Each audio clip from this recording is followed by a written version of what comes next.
Bonsoir à tous, soyez les bienvenus pour suivre avec nous cette nouvelle édition de 22 heures dont tels sont les principaux titres.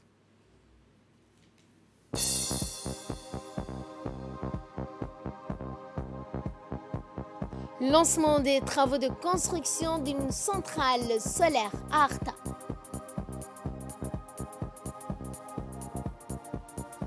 Dans l'actualité internationale et concernant la Covid-19, les campagnes de vaccination s'accélèrent en Europe. Bonsoir à tous et nous entamons ce journal par ce message de félicitations émanant du président de la République du Sénégal, Macky Sall. En cette heureuse circonstance, je le cite, le président sénégalais a indiqué « Je présente mes meilleurs vœux de santé, de bien-être, de succès dans l'accomplissement de votre haute charge au service de vos compatriotes », a écrit le président Macky Sall dans son télégramme. Soyez assurés de ma volonté constante d'œuvrer avec vous au raffermissement de l'excellente relation d'amitié fraternelle, de coopération conviviale entre nos deux pays, a-t-il ensuite noté. Dans un autre message adressé au président Guelleh, le président de la République de Zambie a adressé au nom du gouvernement et du peuple de la République de Zambie ses sincères félicitations au président de la République.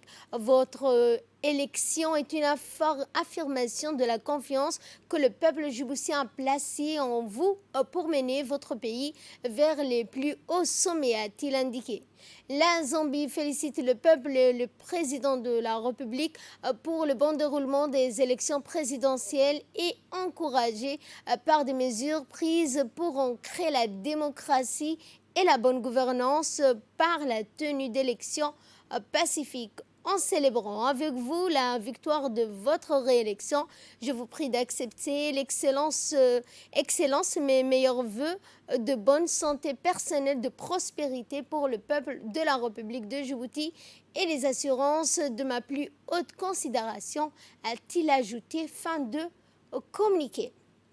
Je vous l'annonçais en début de journal, une délégation conduite par le ministre de l'Urbanisme, de l'Environnement, M. Mohamed Abdelkader Moussa Helem, et celui de l'Énergie, Younis Ali Guedi, se sont rendus hier matin dans la localité d'Arta, précisément à Moumina 1, dans le cadre du projet intitulé « Promouvoir un meilleur accès aux services énergétiques modernes grâce à des mini-réseaux durables et à des technologies hybrides à Djibouti ». C'est dans ce cadre qu'une cérémonie de lancement des travaux de construction d'une centrale solaire à Moumina 1 s'est déroulée hier matin en présence des deux ministres ainsi que des autorités de la région d'Arta. Ils ont ensuite procédé à la pose de la première pierre d'une centrale solaire et le village sera entièrement électrifié pour 100 ménages. Ce projet va atténuer les effets du changement climatique pour améliorer l'accès à une électricité fiable et abordable dans les zones périurbaines et rurales en République de Djibouti et créera ainsi un environnement propice aux investissements dans le développement des systèmes en réseau sobres en carbone. Financé par le Fonds pour l'environnement mondial et exécuté par le ministère de l'Environnement en collaboration avec le ministère de l'Énergie et le PNUD. Dans un mot prononcé à cette occasion, le ministre de l'Énergie, Younis Ali Guedi, a remercié la population de la cité Moumina pour l'accueil qui lui a été réservé. Ensuite, il a rappelé l'objectif de ce déplacement à l'État. L'accès, a-t-il dit, à l'énergie propre à la population djiboutienne est une priorité pour le gouvernement dont l'objectif principal est de léguer aux générations futures un développement respectueux de l'environnement. Il a également souligné que ce projet va permettre la mise en place d'une centrale solaire d'une capacité de 65 kWh et fournira de l'électricité à plus de 5000 habitants. Le développement de l'énergie solaire au profit de la population de Moumina permettra de booster l'économie locale à travers la mise en place des activités génératrices de revenus créées grâce à un service d'électricité abordable, stable et soutenu. Quant au ministre de l'Environnement, Mohamed Abdelkader Moussa Helem, il s'est dit Il a tout d'abord remercié son collègue de l'énergie, Younis Ali Guedi, ainsi que les autorités d'Arta pour leur participation à cet événement. Il a rappelé que son département a obtenu un financement du Fonds mondial pour l'environnement pour un projet dont l'objectif est d'améliorer l'accès à une électricité fiable et abordable dans les zones périurbaines et rurale de Djibouti. Ce projet permettra la mise en place d'une centrale solaire d'une capacité de 65 kWh et fournira de l'électricité à plus de 5000 habitants. Et en marge de cette cérémonie de lancement des travaux de construction d'une centrale solaire pour la cité Moumina, le ministre de l'Énergie, Younis Ali Guedi, accompagné de son collègue de l'environnement, se sont rendus au lac Assal pour constater de visu les travaux d'avancement du projet éolien. Eh bien, le parc éolien de Goubet est un important projet de développement pour Djibouti. Il s'inscrit également dans le cadre des ambitions climatiques visant à réduire les émissions de CO2 de plus de 40% d'ici l'année 2030. Et le ministre de l'Urbanisme, de l'Environnement et du Tourisme, Mohamed Abdelkader Moussa Helm, a rappelé dans une intervention que la visite à Leïta et au Goubet témoigne de l'importance accordée par le président de la République au développement de l'électrification rurale de notre pays et à la lutte contre le changement climatique. Un projet pilote pour le ministère de l'Environnement, qui nous a, en collaboration avec le ministère de l'Énergie bien sûr, mais c'est un fonds qui nous a été octroyé par le Fonds mondial de l'environnement. Je remercie d'abord tous les partenaires qui ont pu participer à ces projets, tels que le PNUD, le ministère de l'Énergie et ainsi que le FEM qui a financé ces projets. C'est un projet pilote, bien sûr pour l'atténuation du changement climatique. C'est un projet d'électrification rurale pour les zones interurbaines et rurales, des zones rurales. C'est un projet que nous menons bien sûr en première phase sur Momina 1. Quand nous allons voir que ce projet a bien abouti, nous avons une deuxième phase qui sera à Omar Jaga et puis par la suite dans d'autres villages tels que Yoboki, deux villages qui ont été sélectionnés par le ministère de l'Énergie. Nous sommes aujourd'hui en première phase et j'espère que nous allons d'ici 3-4 mois, ces projets verront les jours et ce petit village de l'État sera électrifié. C'est un projet de 65 kW. Ces centrales solaires fournira d'électricité à plus de 5000 habitants. Nous nous réjouissons, alhamdoulilah.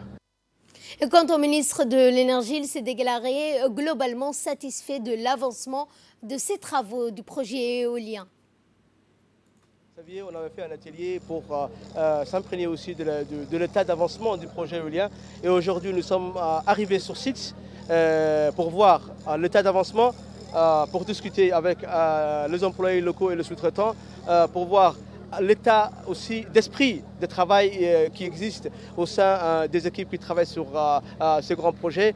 Et nous sommes satisfaits aujourd'hui que toutes les petites difficultés soient résolues.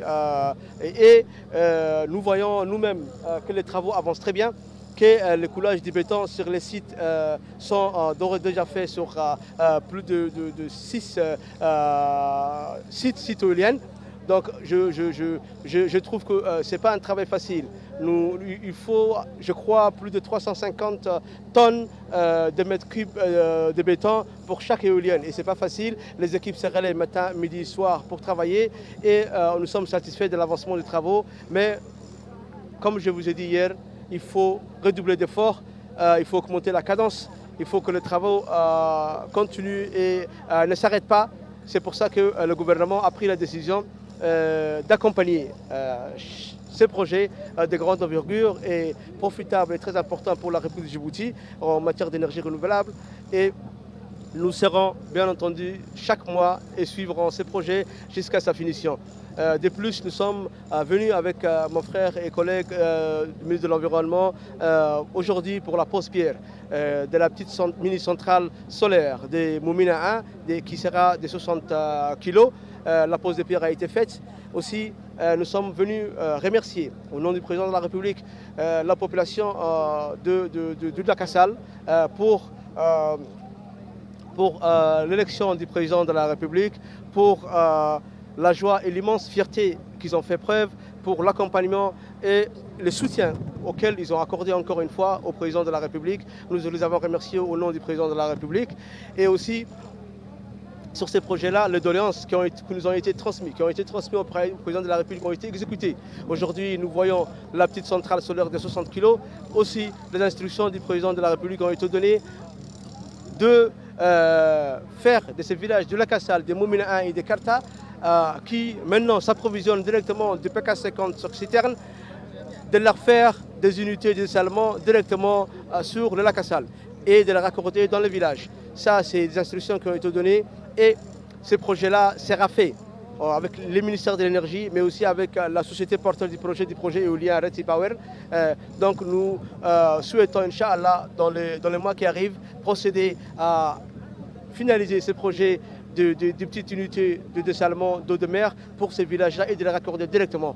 Donc je peux aujourd'hui dire que les villages de Lakassal, Leïta et Karta, après Ali Adé et aussi Adelou, aujourd'hui nous sommes à Moumina 1. Après, bien entendu, Goubeto, que le projet a démarré et que les panneaux et le réseau du village de Goubeto est en installation. Moumina 1, après suivra, Inch'Allah, Omar Jaga, suivra les villages sélectionnés, Yoboki, Korangar, Assamo. Je peux dire aujourd'hui que tous les villages de la République seront connectés. Dans l'actualité également, le ministre de l'Éducation nationale et de la formation professionnelle, Moustapha Mohamed Mahmoud, a rencontré hier les chefs d'établissement pour faire le point sur la situation sanitaire, mais aussi parler des examens de fin d'année, ainsi que l'impact des dernières pluies sur les établissements scolaires. Le ministre a d'abord souligné les efforts colossaux destinés à valoriser le corps enseignant à travers une batterie de mesures, aussi bien en termes de carrière que de traitement salarial et autres avantages. L'occasion pour lui de rappeler le pacte de performance et les hautes exigences en matière de rigueur professionnelle et de rendement en termes de qualité des enseignements prodigués. Il a ensuite rappelé l'importance de la campagne de tests et de vaccination pour lutter contre la pandémie de Covid-19 en milieu scolaire. Le ministre a demandé à chaque chef d'établissement de tenir un bilan quotidien du nombre d'enseignants qui se sont fait vacciner et de tenir un journal de bord qui devrait remonter à la hiérarchie administrative. Le ministre a enfin évoqué les examens de fin d'année, à savoir l'OTI, le BEF, le BAC, avec la mise en œuvre de la plateforme numérique Lacera qui servira dans les préparatifs des examens. Dans l'actualité également, la direction de fonds de garantie partielle des crédits de Djibouti, conduite par son directeur, Awad Ahmed Mouati, accompagné du président du club des jeunes entrepreneurs, ont débuté hier une tournée d'information et de consultation dans la région d'Ali Sabieh. Lors de leur déplacement dans cette région, la délégation a rencontré les jeunes entrepreneurs dans leur siège, objectif étant de renforcer le climat de confiance, de proximité entre les principaux acteurs financiers et les jeunes entrepreneurs. On prend également part à ces échanges qui ont été riches, fructueuses. Les membres du conseil régional, la principale banque présente dans cette région qui est la BCI Mer-Rouge. Il est important de rappeler pour mieux répondre aux besoins des jeunes entrepreneurs. Les capacités de fonds de garantie ont été récemment considérablement revues à la hausse par le président de la République, Ismaël Omar Guelleh. Rappelons que dans ce même esprit de rencontre avait eu lieu les années précédentes, notamment l'année dernière dans les régions de l'intérieur.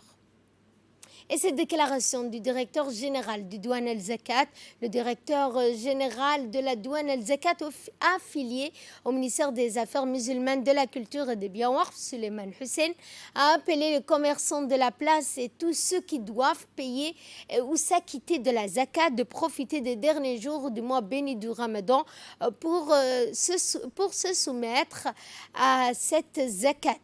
Il a également souligné que le Douane El Zakat a été créé grâce à une initiative lancée par le chef de l'État en 2004 et depuis, il est chargé de collecter des fonds de la zakat et de les redistribuer à ceux qui le méritent, les personnes pauvres les plus nécessiteux.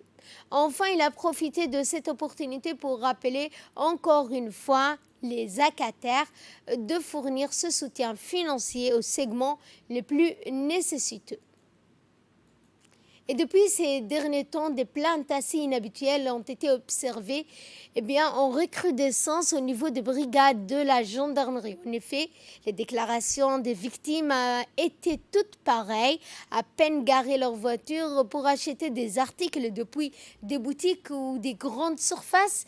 Ils constataient à leur retour un problème de démarrage pour cause.